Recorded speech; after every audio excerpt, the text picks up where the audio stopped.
afternoon, and welcome to Dialogue with Deidre. I'm the host, Deidre Malone. I have somebody in the studio that I've known a long time, Loretta McNary, and we just recently found out we were related. I mean, real cousins, not like play real cousins, like not blood play. DNA shared. Exactly. And so I wanted her to come on Dialogue with Deidre. She's got a lot going on. She has her own media empire. We're going to talk about that. But she's also an author and a motivational speaker. And Loretta, thank you for coming in to this little old bitty studio. Oh, I wish you would stop. Have you seen the studios in other places? This is like owns Tyler Perry's area here comparatively, but it's all about what the camera sees. Yes, it really, and really it is large. It's large. Oh, well, thank you. I've been in closets before doing shows, so I appreciate you. Tell me what made you want to get involved in media? Oh, that is a great question. I won't say there was anything that made me want to, but there was a vision that was given to me. Yeah. But first, I worked for Comcast, Time Warner. And I didn't want to do that show. People kept saying, you should be on TV. I did radio first. And they kept saying, you should do, I'm like, honey, no, 5 babies. I still got baby weight, baby 12. And I still have baby weight. So I didn't want to do it. And then the Lord finally said, what's more important, my message through you or your vanity? Here we are celebrating 20 years of my show and 24 years being on air. My word, it's been that long? It has, yes. That's a blessing. It's nothing but a blessing. Oh, my goodness. Yeah. And so I'm just so glad that you listen to the Lord, because sometimes people don't.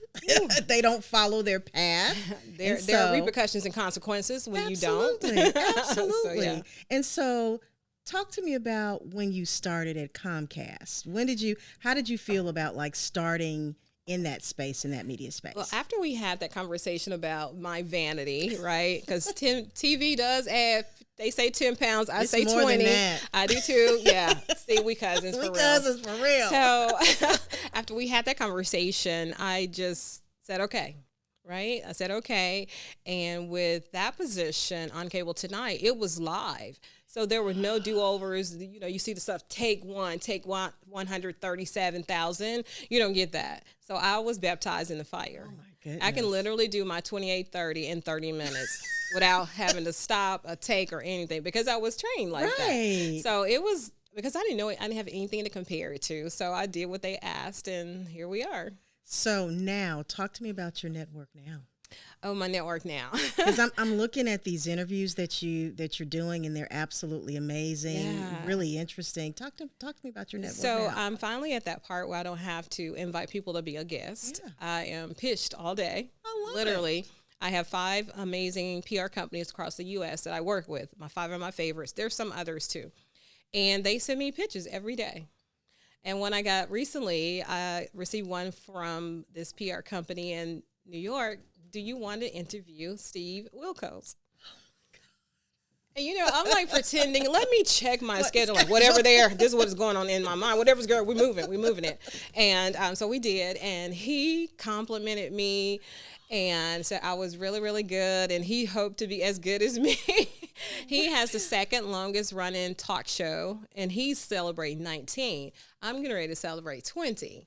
So, right? Right. So, yeah. So that's a big compliment. It was huge. And then Mike Wolf with the History Channel, he has Stop 2. It. He was like, this is my favorite interview by far, and it was beautiful.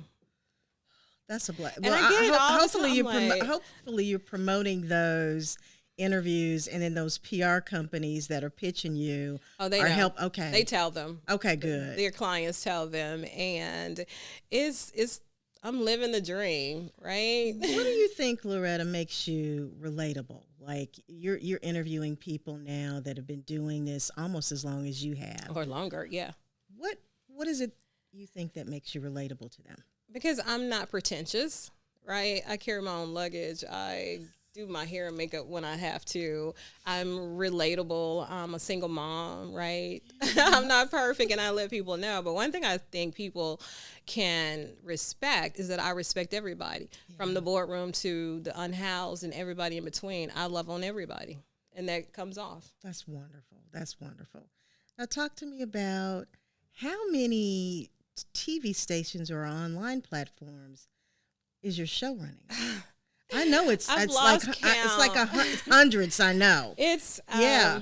Right now we're in 35 states, and the goal, that's 30. Well, we're in 25. 35 is the goal, right? Yeah. And so my 2 states that I'm really killing the game, and it is so surprising to me, is Denver, Colorado, and Tampa Bay, Florida.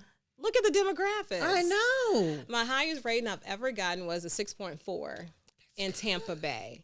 And they have 2.5 or 2.8 million people. So my share of that watching me on an ABC station is 6.4% of those people are watching me. That's like 200,000 people in just that one city. And so everything after that, and of course, I'm going to tell you this. I take no credit because I graduated from Melrose. People say Orange Mound, but we grew up in Cherokee, and my dad has the deed, right? So I fight for that, but I love Orange Mound, right? So to see me here, a single parent of 5 amazing sons, right? Yes. And to be able to live this life, that's why I have to be out where people are and letting them know you can do this. And I don't even shine my light. I'm shining it on whoever I'm talking to because I want them to get it. But what's so fascinating and amazing, and we know it's God-led, absolutely, is we're not talking about cable TV. We're talking about networks. We're talking about ABC, all ABC, CBS, Fox affiliates, across the country. All right, cuz. God is... Bring your cousin on with you. I know. That's awesome. Let me tell you about my cousin, though. Let me tell you about my cousin. We're talking about you. We're talking about you. Okay, I'll be obedient. Look, my mother was telling me, not only are you in this media space, you've also been another type of entrepreneur. I didn't know you owned a restaurant at one point. My brother owned the restaurant. I had a percentage, and I did all the work. Well, that sounds when familiar. you have money, you don't have to do the stuff, right? right. So I literally, my job was marketing. Right? Okay. I love marketing and PR, and I never had to cook or fry fish. Okay. Ever. Because I know if I ever started, that's all I was going to get to do. And I would go like this. See, this is me. This is my uniform, everybody. You don't have to change who you are for where you're going. You let them adjust. I'm learning that. And so I would show up like this, and people, and the ladies especially, you know how we are. They could not stand it. And I'm like, this is all I got. I'm sorry. One of us got to change. It won't be me. And it won't be me. But I always tried to make sure I let them know how beautiful they were, or I like something. I compliment them, right? So they can say, she's not that bad. No. And when I say I don't have a favorite restaurant where I'm going once a week. These people came in at least a minimal of once a week, and some serious? 2 or 3 times a week. We were their thing. Well, yeah, D&L Catfish Shack. My mom told me. My mom said the food was good. And people would stand in line for 20, 30, 40 minutes, and that's not me. I'm leaving.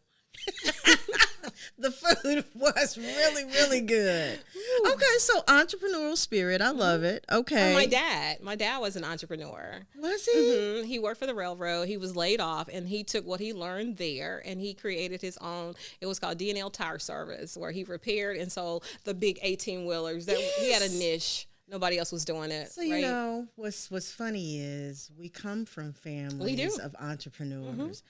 I tell people all the time, my grandparents were entrepreneurs, and my brother Chip, who I'm the oldest, Chip's under me, he's an entrepreneur. Mm-hmm. He owns a trucking company. He's a mechanic, and it's just in our DNA. It is. I love most days. 90% of the time, I love it. It's that 10% that just makes me go like, why can't I just go work for somebody? How many times have I wanted to quit? I'll say I'm quitting, and then I'm planning something at the same time. Yes. I'm like, Lord, that's not the quitting I'm talking about. No. I'm not quit whining. I'm quit this show, but I'm glad I have it. No. Yeah, I've had it. It's been so difficult. It's not easy. It's not easy. It's not easy. And then with my show, I need to be more consistent with it. Mm-hmm. My producers over there, I tell them all the time, who do we need to get on the show? Who do we need to get? So I know I need to be more consistent with it, Loretta, but it's just been a struggle. You have to, because you're so good at it. I've watched your shows. I'm just no cousin brownie points. This is true. You are so good. Thank you. You're so good. No, you're good. So now let's talk about, I want to do this. I really do want to write a book. And I've been wanting to write one for 10 years, but have not even had the opportunity to sit down and think about it. So I'm so proud of you that you've lived like you believe, 10 power moves to heal, rise, and lead. What was the impetus for you to write this book? Well, I was writing another book. This is actually my third book. Is it? Yes, I didn't do any of this. This book is a person because it has a life of its own. Yes. It drives me. So I was writing another book just to write another book, and something was going on with me, and I'd overcome this season of where I had fallen and broken my leg. I'm on a walker, and I won't say not that it was vanity speaking, but it was definitely vanity because I couldn't wear my heels. And so my PT was like, "What's your goal for this?" I said, "Get back in my heels." Right. Most people want to, not limp. They have this big, humble thing, right? And mine was, I want to get in my heels. So I fought for it to get in my heels. I have a titanium rod and some screws and a plate thing in my right leg because I broke the tibia and the fibula, whatever they call it, bones, while walking. I wasn't drinking. My mom to actually tell you guys that I was drinking and I was drunk because that sounds better, but I was not drinking. And there was a double curb and I didn't know it. I'd never seen one. And I preparing to step to the one I knew was there, but there was actually another one. So I flipped over it. Oh my goodness. And my friend my new client was like, she looked down. She's like, "Are you okay?" I'm like, "Am I okay? My bones trying to come out of my skin like this." She says, "Loretta," this is afterwards. She says, "Loretta, your hair was perfect. You had your phone in your hand and your dress was down." She said, "Had it been me, my dress would have been over my head. My hair would have been over." Yeah. I'm like, I really know that the angels laid me down. Yes. And I was like so embarrassed. I'm on the curb feeling like a crazy person. But the thing that hurt the most, and I talk about it in my book, I had to call my sons and tell them, "Mama down." I didn't say it like that, of course, after March the 5th, it'll be 3 years. So I had to call my son and tell him that I had fallen and that I was being rushed because they couldn't feel the pulse in my ankle. I was being rushed to the ER. Okay. So I dealt with that, a lot of pain. I had to come to grips with who I was, what I wasn't doing that I should have done, what I should stop doing, rethinking, retraining.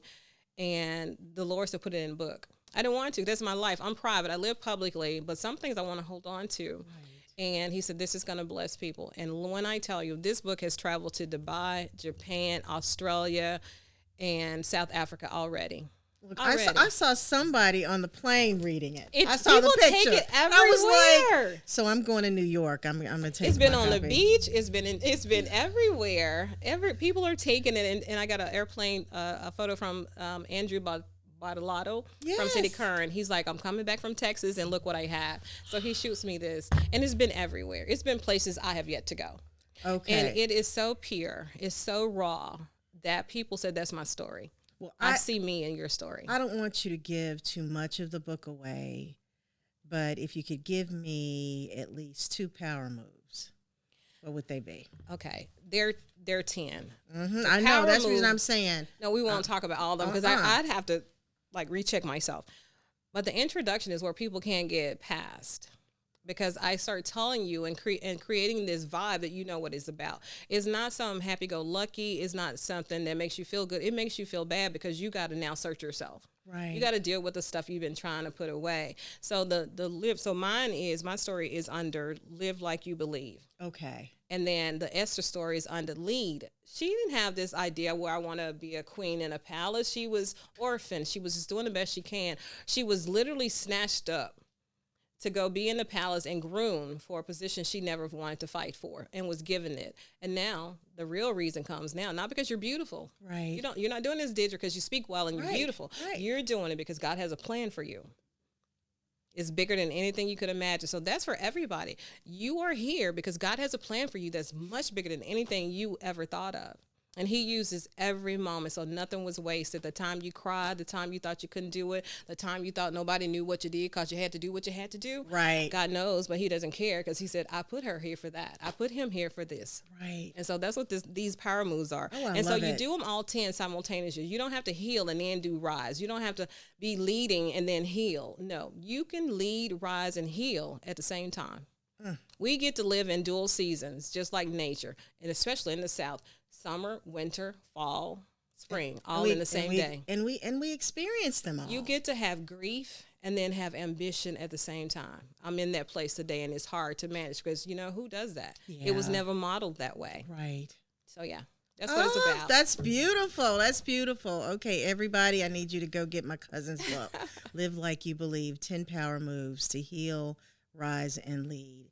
When we talk about grief, Loretta, probably 2 years ago in October, I lost my baby sister. Mm-hmm. And she was in the school system, and I'm going to tell you how it happened. Well, what happened, how I found out. I was leaving Local 24.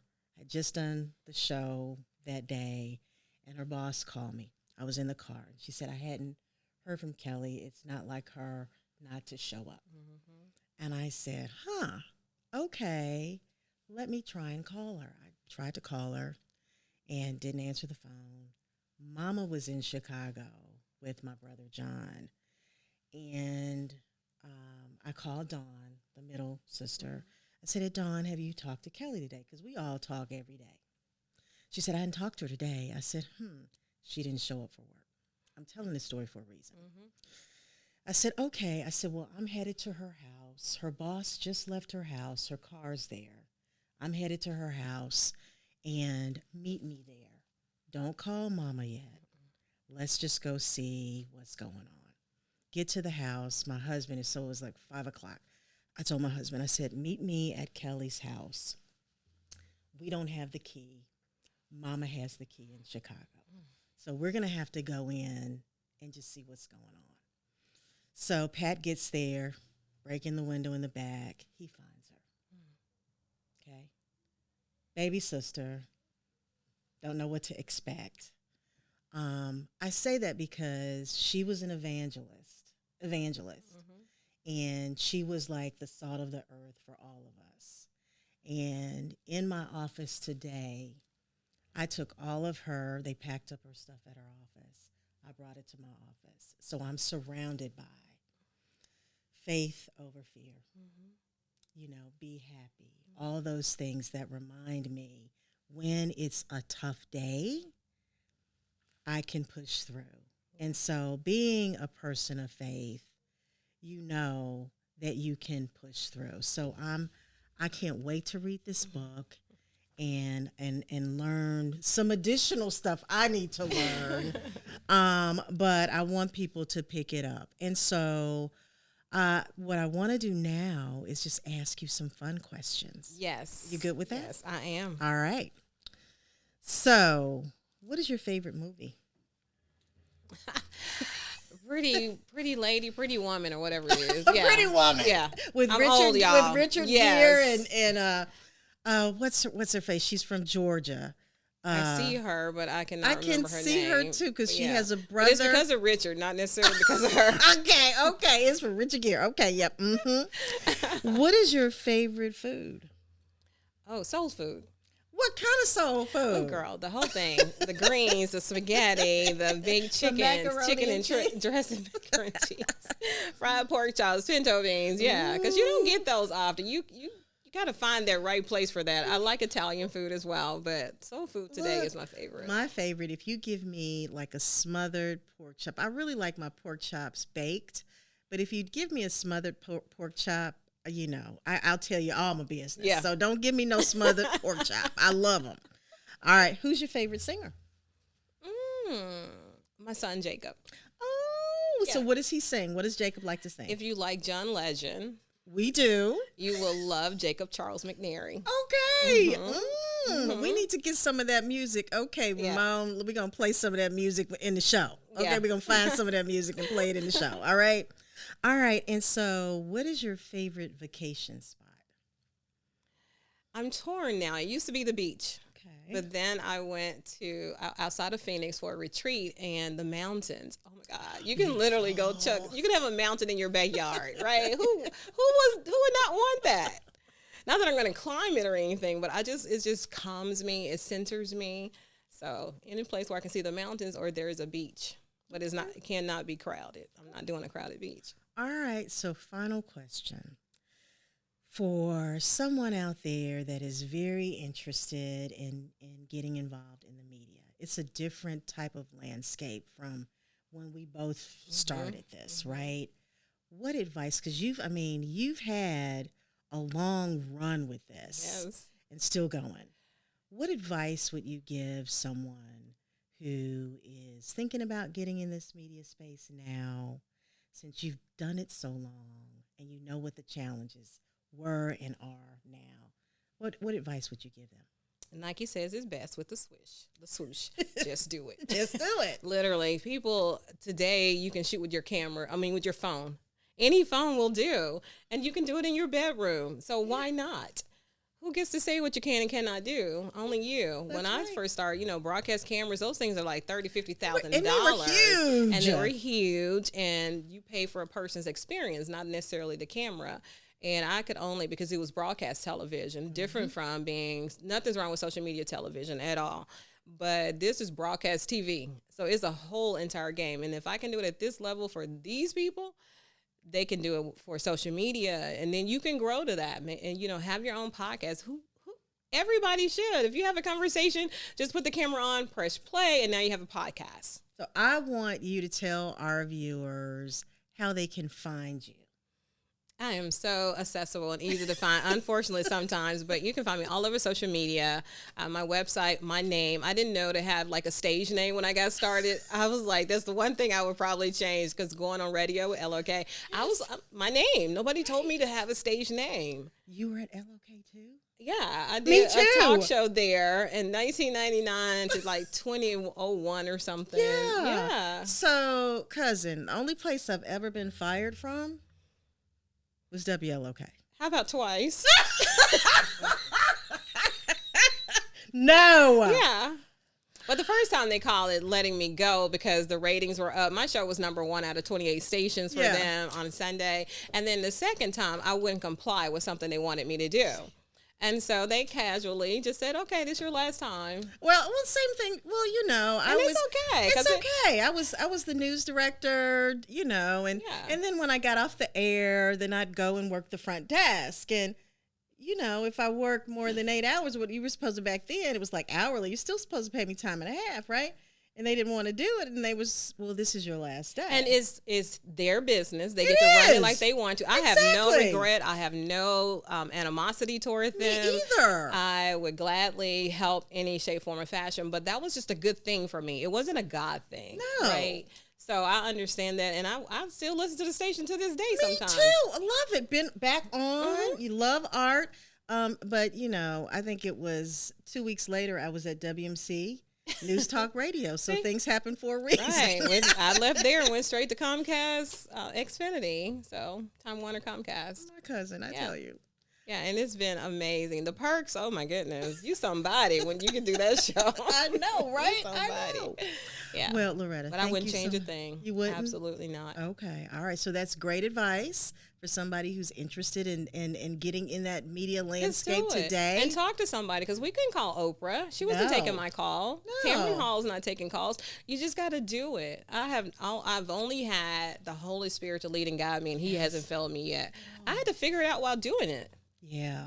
Only thing I wouldn't try to figure out and do at the same time is flying an airplane. Now, I do want to fly one, but I just want to do it so I can say I did. I don't want a pilot's license or anything. I just want to be an airline pilot for like 2 hours. I love it. I love you. I love you and love this. And make sure you get the book, everybody. Live Like You Believe, 10 Power Moves to Heal, Rise, Lead, Loretta McNary. Cousin, thank you so much for coming on Dialogue with Deidre. And you can come back anytime. Just let me know when. Absolutely. I love it. I love it. You made it really, really easy. I told you it was going to be nothing. Thank you. Yo, thanks so much. Make sure you follow us on the Carter Malone Network, all of our social media platforms, and we look forward to seeing you next time. Thank you.